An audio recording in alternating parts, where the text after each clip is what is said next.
네, 최한덕 매니저의 이스트소프트 리뷰까지 들어봤습니다. 실제로 코스닥 시장에서도 계속 소프트웨어주들의 강세가 나타나고 있어요. 저희가 이슈 필터 시간에 시장이 정상화된다면은 어떤 종목군이 오를까라면서 후보 3개를 추려봤었는데요. 당시 조선, 그리고 소프트웨어, 제약바이오였습니다. 시장은 우리가 예상했던 대로 흘러가지고 있고요. 오늘 코스피는 0.44%의 오름세를, 코스닥은 1%대의 상승세를 보여주고 있고요. 저희가 딱 방송을 시작했을 때가 이쯤이었을 겁니다. 그때보다는 탄력도가 더 높아지기보다는 살짝 부침을 겪고 있는데 장 마지막까지 이 D-1 정치권 가장 큰 뉴스를 앞두고 있다라는 거에서 시장이 오후에 약간 포지션 변경이 나올 수 있다라는 점은 염두에 두시기 바라겠습니다. 오늘 시장의 재료 무엇이 있었는지 이건희 대표, 이정민 이사와 함께 정리해 볼게요. 어서 오세요. 안녕하세요. 안녕하세요. 네, 안녕하십니까. 두 분과 함께 오늘 시장을 흔들었던 여러 가지 이슈와 함께 그 안에서의 재료를 포착해 보도록 하죠. 오늘 중국발 훈풍의 엔터주들이 뜨겁습니다. 그 안에서도 중국과 좀 밀접하게 연관이 있는 디오유라던가 그리고 큐브엔터의 주가 상승폭이 크죠. 그리고 애플의 신고가 행진, 52주 신고가 행진에서 왜 국내 시장에서는 관련주들이 아직도 반응을 안 하고 있는 걸까 궁금하실 텐데요. 다뤄보겠습니다. 게임주도 오늘은 탄력을 받고 있고요. 첫 번째 이슈부터 한번 볼까요? 먼저 엔터주들의 그 상승 배경에 있는 중국발 뉴스부터 간단하게 점검을 해보도록 하죠. 12월 경제 공작 회의가 막을 내렸습니다. 여기서는 재정 정책과 통화 정책, 내수 확대 그리고 시장 안정화 이야기가 나왔는데 핵심은 그렇습니다. 이미 예비 회의격은 12월 정치부 회의에서 조금 더 강력한 내수 부양을 하겠다라고 중국 측에서는 이야기를 했었고 그 스탠스 그대로 유지했습니다. 통화 정책은 적절한 통화 완화로 전환을 했고요. 눈에 띄는 거는 이 내수 확대입니다. 중국 정치 회의에서 정책 우선순위가 있는데 그간 2순위였던 내수가 1순위로 격상이 되었습니다. 여기에 사상 처음으로 부동산과 주식시장의 안정화도 강조하는 발언이 있었고요. 각 증권사에서는 어떻게 이를 평가하고 있을까요? 신한투자증권에서는 시장이 예상에서 부합했던 정도의 스탠스이다. 제로 소멸에 따른 세론 가능성도 경계를 해야 하지만 앞으로 이 정책의 우선순위가 전환하면서 주도주들의 컬러가 변화할 수 있다. 대표적으로 소비 쪽을 눈여겨보고 있습니다. 음식료, 화장품, 여행, 가전, 내수 쪽의 포트를 좀 더 늘려보자라고 하고요. 삼성증권의 경우에도 적극적인 부양을 여전히 예고하고 있다라고 하면서 여기서는 이제 내수 소비 쪽보다는 경기 민감 섹터를 더 눈여겨보자라고 했습니다. 증권주와 가전, 전기차, 밸류체인, 더 나아가서 성장, 로봇 테마까지도 이야기를 하고 있고요. 마지막 한국투자증권에서는 달라진 내용은 없다라고 해서 이거 부정적인가 했는데 강한 스탠스를 여전히 강하게 유지하고 있다. 그 부분에 긍정적으로 평가를 했더라고요. 그래서 2025년 중국과 관련해서는 비중을 확대하는 전략이 유효해 보이고 소비 섹터에 대한 관심도 증대될 것으로 보인다라고 했습니다. 이건희 대표님. 어떻게 보면은 추가적으로 플러스 알파가 나오지 않아서 아쉬울 수 있긴 하지만 그 강한 스탠스를 유지하고 있다는 점에 조금 더 점수를 주는 것 같아요. 이번에는 중국의 그 내수 부양 믿어볼 수 있겠습니까? 지난번에 너무 이제 큰 기대를 했다가 그게 네. 사실은 돈은 비슷했는데 기대만큼 줬는데 문제는 이제 지방 정부 재정을 먼저 살리는 쪽으로 그 돈을 쓴다라고 해서 실망을 좀 했었는데 여전히 이제 중국은 지금 수출보다는 지금 내수를 좀 부양해야지 경기 성장을 올릴 수 있다. 경제 성장률을 올릴 수 있기 때문에 일단 뭐 지금 시진핑 주석이 얘기한 당서기장이 얘기한 그 목표 성장률 5% 이걸 맞추는 게 사실 굉장히 중요합니다. 중국은 이걸 뭐 지도자가 얘기한 건 무조건 지켜야 된다라는 게 지금 중국의 그 공산당의 입장이기 때문에 이런 부분들을 봤을 때는 물론 이제 올해는 5%가 안 나올 가능성도 있겠지만 그러면 이제 내년에는 그만큼 좋아질 수 있다라는 걸 보여줘야 되기 때문에 내수 부양 쪽으로 조금 더 드라이브를 걸 거고요. 그래서 이제 그 선제 작업을 하기 위해서 일단 지금 중국 지방 정부의 재정 문제 이런 것들을 좀 해결했다, 뭐 부채 문제를 좀 해결했다라고 보시면 될 것 같고요. 이번에 이제 강하게 얘기하는 거는 이제 아마 내년에 있는 양회까지 이제 계속 이어지면서 기대감을 좀 키울 것 같고 최근에 이제 중국에 다녀오신 분들 얘기 들어보면 외국인들이 굉장히 많아졌다. 비자 면제 효과로 외국인들 때문에 좀 활기가 좀 생기고 있고 내국인들이 이제 돈을 안 쓰다 보니까 이런 부분들을 이제 외지인들, 이제 외국인들이 들어와서 이제 조금 더 돈을 쓰게 하면서 거기 분위기가 살아나면 상권이 살아나면 사실 중국인들도 소비를 좀 늘리겠죠. 네, 그런 효과를 좀 노린 것 같습니다. 그래서 이번에도 일방적으로 이제 비자를 면제해주는 그런 혜택을 줬는데 국내 뭐 누가 중국 가겠냐 이렇게 얘기하시는데 지금 중국 골프 여행 이미 다 찼고요. 많이 갔더라고요. 예, 그래서 예약 다 됐고 지금 이미 호텔 가격 올라가고 있고 비행기 항공권 가격도 올라가고 있습니다. 그래서 한국 분들도 많이 가고 외국인들도 많이 온다라고 지금 하고 있습니다.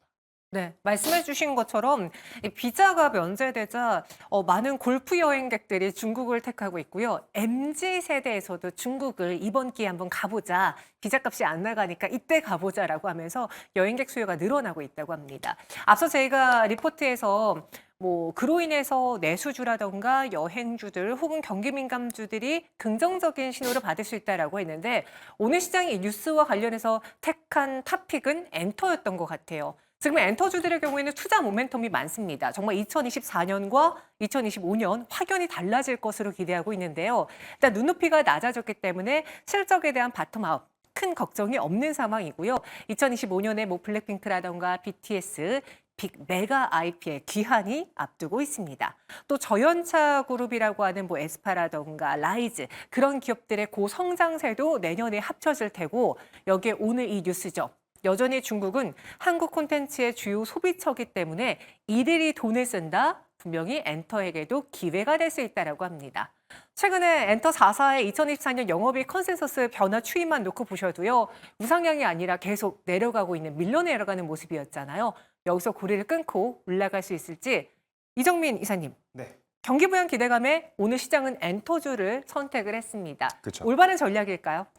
일단은 시장에서는 항상 기대감을 가지고 선반영해서 움직이는 경우가 굉장히 많기 때문에 오늘 같은 경우에도 중국 정부에서 어쨌든지 소비 진작 쪽으로 포커스를 맞춰서 발표가 있다 보니까 관련되어서 국내는 이제 엔터 기업들이 가장 큰 수혜를 입지 않을까 하는 움직임을 보이고 있다라고 좀 평가할 수 있을 것 같습니다. 특히나 큐브 엔터랑 SM이 오늘 장중에 가장 큰 상승이 좀 나오는 모습들을 보여줬죠. 일단 상대적인 매력도를 우리가 또 생각을 해야 될 것 같은데요. 그동안 어쨌든 엔터 섹터 안에서는 대장주 역할을 했던 게 JYP죠. 맞아요. 근데 JYP 같은 경우에는 오늘 상대적으로 조금 상승을 덜 하는 모습들을 보여주고 있고요. 그다음에 큐브랑 SM은 굉장히 큰 폭의 상승폭이 좀 나오고 있었는데 두 종목 같은 경우에는 어쨌든 인기 그룹 안에 이제 중국인 멤버를 보유하고 있죠. 특히나 큐브 같은 경우에도 그동안에 여자아이들 같은 경우에는 계속 이제 재계약을 하는지 마는지에 따라서 주가가 굉장히 큰 폭의 등락을 보였었는데 어쨌든 좋은 쪽으로 이제 뉴스가 나오면서 주가도 이런 부분들을 충분히 반영하고 있다라고 시청자 여러분께 좀 말씀을 드릴 수 있을 것 같습니다. 근데 제가 한 가지 시청자 여러분께 좀 말씀을 드리고 싶은 게요. 결국에 그 중국 정부에서 경제 업무 중에서 최우선 과제로 소비 진작을 뽑았지만 이게 과연 한한령 해제로 이어질지에 대해서는 우리가 추가적으로 나오는 뉴스들을 지속적으로 좀 봐야 된다라고 말씀을 좀 드리고 싶습니다. 결국에 중국 정부에서 가장 원하는 모습은 중국 문화가 전 세계에 널리 퍼지는 것을 가장 꿈꾸고 있을 텐데요. 항상 그 부분에서 부딪혔던 게 바로 한한령이죠. 특히나 한국에서 한류가 이제 아시아권뿐만 아니라 미주권으로도 뻗어나가는 모습들을 보면서 중국 정부나 이제 중국 이제 아마 내부적으로 놓고 봤을 때는 굉장히 질투심이 많았을 것으로 생각을 합니다. 그래서 이러한 글로벌리하게 한류가 지속적으로 뻗어나가는 데 있어서 큰 변화가 없기 때문에 과연 그런 부분에서 중국 정부가 섣불리 한한령을 해제할까에 대해서는 저는 여전히 의구심을 좀 가지고 있다라고 생각을 하고 있습니다. 그렇기 때문에 시청자 여러분들께서도 이런 추이에 대해서는 앞으로도 계속 좀 지켜봐야 될 것 같다라고 좀 인식을 하고 계시면 좋을 것 같습니다. 무조건적으로 믿지는 말자라고 들리는데 네. 제가 알기로는 이정미 이사님이 SM을 되게 좋아하시잖아요. 그쵸. 네, 네. 과거부터 그 팬이 그쵸. SM 덕질을 했다라고 이야기하셨는데 지금 SM이 대표적으로 중국인 멤버가 많습니다. 네. 그래서 오늘도 주가 상승을 보여주고 있고요. 그럼 말씀해 주신 것처럼 엔터주 내 모범생인 JYP 말고 이번 뉴스를 활용해서 큐브나 SM으로 비중을 좀 이동하는 거에 대해서는 어떻게 판단하십니까? 네, 뭐 비중 이동까지는 저는 사실 고려하지 말자라고 시청자 여러분께 말씀드리고 싶습니다. 네. 이미 국내 주식시장은 내년에도요. 제가 생각했을 때는 어쨌든 개인 투자자분들께서는 미국 시장 쪽으로 많이 여전히 예수금을 좀 옮기실 그 예정이신 분들이 굉장히 많더라고요. 주변에 여쭤보면요. 그러면 한정된 수급 안에서 결국에 이제 우리가 투자를 생각을 해서 움직여야 될 텐데요. 올해도 그랬지만 내년에도 저는 이어질 것으로 생각하는 게 바로 쏠림 현상입니다. 그렇기 때문에 아마 대장주 위주로만 시장이 이제 편중되어서 더 많은 상승 그리고 이제 하락할 때도 덜 하락하는 그런 모습들을 보여줄 가능성이 높기 때문에 저는 데이 트레이딩 성향이신 분들은 오늘 같은 경우에는 이제 큐브 엔터가 그나마 이제 윗꼬리를 달았음에도 불구하고 잘 버티는 모습을 현재 보여주고 있죠. 그래서 데이 트레이딩 성향이신 분들은 큐브 엔터를 어느 정도 좀 고려해 보셔도 괜찮겠지만 그 외적으로 포트를 구성해서 꾸준하게 끌고 가는 이제 모멘텀 투자를 좋아하시는 분들 같은 경우에는 여전히 JYP 엔터가 가장 유망해 보인다라고 좀 압축해서 말씀을 드리겠습니다.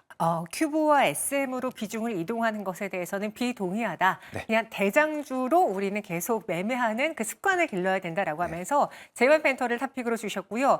우리 이건희 대표님은 지금 시장에서 살 것도 많고 뭐 과대량 폭주도 많은 상황에서 내가 지금 정말 엔터주에 투자라는 게 맞는 건지 고민이 사시는 분들을 위해서 포트 내 몇 퍼센트 정도의 비중이 적당할 것 같은지 의견 주시죠. 뭐 많이 해봐야 한 10% 정도 보시는 게 맞을 것 같고요. 네. 10% 정도면 이제 뭐 한번 모험을 걸어볼 만할 것 같은데 아직은 이제 뭐 중국에서 뭐 빗장을 연다 이런 얘기는 없습니다만 문화 교류에 대한 이제 기대감이 점점 커지는 상황인 것 같고요. 그러다 보니까 이제 뭐 아까 말씀하신 큐브엔트의 여자아이들이 복귀하는데 거기 우기라는 이제 중국 멤버에 대한 그런 또 글로벌 활동이 또 부각이 되고 있는 상황인데 네. 이런 부분들 SM이 올라오는 것도 거기 중국 멤버들이 많이 있는 맞아요. 그룹들이 있기 때문에 그렇습니다. 이제 그런 것들에 대한 기대감이 이제 좀 붙어 있다라고 생각하시면 되고요. 이 근본에는 또 이제 뭐 정권이 교체될 것 같다는 그런 이제 그런 기조 이런 것까지 같이 다 반영이 기대감이 붙어 있는 건데 또 이번 주 지나봐야 아는 거니까 조금 더 지켜보시면 좋을 것 같습니다. 네, 그래서 엔터주 비중 10% 정도로 조절해 보자라고 해줬고 이정민 이사님은 앞서 그냥 모범주인 대장주인 JYP 엔터만 노려보자라고 하셨잖아요. 네. 가격 전략을 한번 현 구간에서 세워볼 수도 있을까요? 네. JYP 엔터 같은 경우에도 우리가 월요일 날 이제 그 시장이 굉장히 좀 불안했었죠. 네. 그러다 보니까 당시에는 21선을 깨는 모습을 장중에 보여줬다가 윗꼬리를 예쁘게 달고 지금 현재 V자 반등이 나왔습니다. 그렇기 때문에 우리 시청자 여러분들께 제가 항상 말씀드리는 전략 중에 하나가 양봉에 매수해서 좋을 게 없다라고 항상 좀 말씀을 드리고 있죠. 그렇기 때문에 오늘 같은 경우에도 어쨌든지 시장에 이슈가 있었기 때문에 이런 식으로 3%대 상승이 나오고 있습니다. 하지만 항상 제가 생각했을 때는 어느 정도 기간적인 조정은 거칠 가능성이 높기 때문에 21선 부근, 그러니까 7만 원 부근에서는 좀 매수 관점으로 한번 접근해봐도 괜찮지 않을까 이렇게 좀 생각이 되기 때문에 매수전 가격은 7만 원으로 말씀드리도록 하겠습니다. 현재가 아니라 7만 원으로 좀 눌렸을 때 그때 매수해보자라고 의견 주셨습니다. 두 분 모두 다 이 엔터주 재료에 대해서는 긍정적으로 보지만 확연하게 비중을 뭐 확대할 만한 그런 타이밍은 아니다라고 이야기하시는 것 같아요. 한 10% 정도의 비중이 적절해 보이고요. 이번에는 애플 관련주로 넘어가 보겠습니다. 좀 의아하죠. 최근 국내 증시의 트렌드가 간밤에 미증시에서 어떤 종목의 신고가를 기록했느냐, 그 여파로 인해서 국내에서는 수혜주가 무엇이 있냐를 많이 탐색하는 추세였습니다. 대표적으로 엔비디아가 1세대였고요. 그다음에 2세대 테슬라가 있었고 최근에는 팔란티어와 관련해서 국내에서 소프트웨어주들이 움직였어요. 근데 왜 애플 관련주는 안 가는 걸까? 최근에 주가 나쁘지 않습니다. 250달러까지 돌파를 해냈고요. 아이폰 16부터 이 AI로 인해서 슈퍼사이클의 낙관론이 부상되고 있습니다. 2025년에 아이폰 SE4와 17 판매도 이뤄질 테고요. 뭐 나름 중국에서도 그 판매량이 여전히 선전하고 있다라는 평가도 받고 있어요. 주목할 만한 점은 이 점입니다.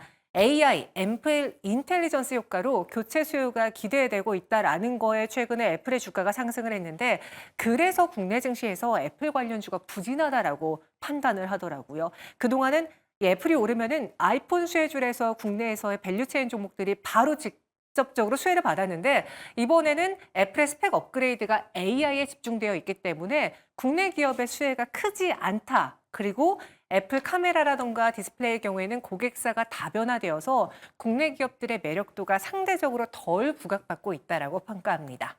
그래서 보다 장기적인 접근이 유효한 시점이다라고 했고요. 지금 이 오른편에 보시는 차트가 애플의 주가가 제일 높고요. 그 밑에 국내 증시에 있는 이 애플 밸류체인주들입니다. 디커플링 현상이 좀 나타나고 있죠. 그래서 지금 구간이 기회냐 아니면은 국내에서 애플 관련주는 살아나기 어려운 건가 이거에 대한 이야기를 한번 해보고 싶습니다. 이건희 대표님. 예. 애플의 주가가 잘 가고 있는 건 맞죠 지금? 그렇죠. 근데 뭐 테슬라가 올라가는 거랑 약간 좀 결이 같다라고 생각하시면 되는데 네. 테슬라가 예전에 전기차를 많이 팔아서 올라갔다면 지금 이제 AI라든지 여러 이제 다른 섹터들 이제 로보택시라든지 자율주행 관련된 기대감, 그다음에 뭐 지금 신사업 휴머노이드 로봇 관련된 기대감이 붙으면서 이제 새로운 이제 섹터로 접어들었다라고 보시면 되는데 이번 상승은 이제 그렇게 이어지고 있고요. 애플도 마찬가지입니다. 지금 애플이 올라오고 있는 거는 지난번에 이제 인텔리전스 해가지고 뭐 AI 기능을 넣었다라고 하는데 또 미국만 출시한다 이래서 또 이제 말이 많았지만 지금 애플이 행보를 보면 아마존과 또 협업을 한다라고 하고 있고 또 네. 브로드컴과 또 같이 칩을 또 개발하겠다고 얘기를 하고 있습니다. 그만큼 AI 산업에 지금 본격적으로 뛰어들겠다라고 하면서 AI 붐을 타고 거기에 이제 밸류가 조금 더 붙고 있다라고 생각하시면 되고요. 그러다 보니까 이제 국내 수혜주들은 대부분 이제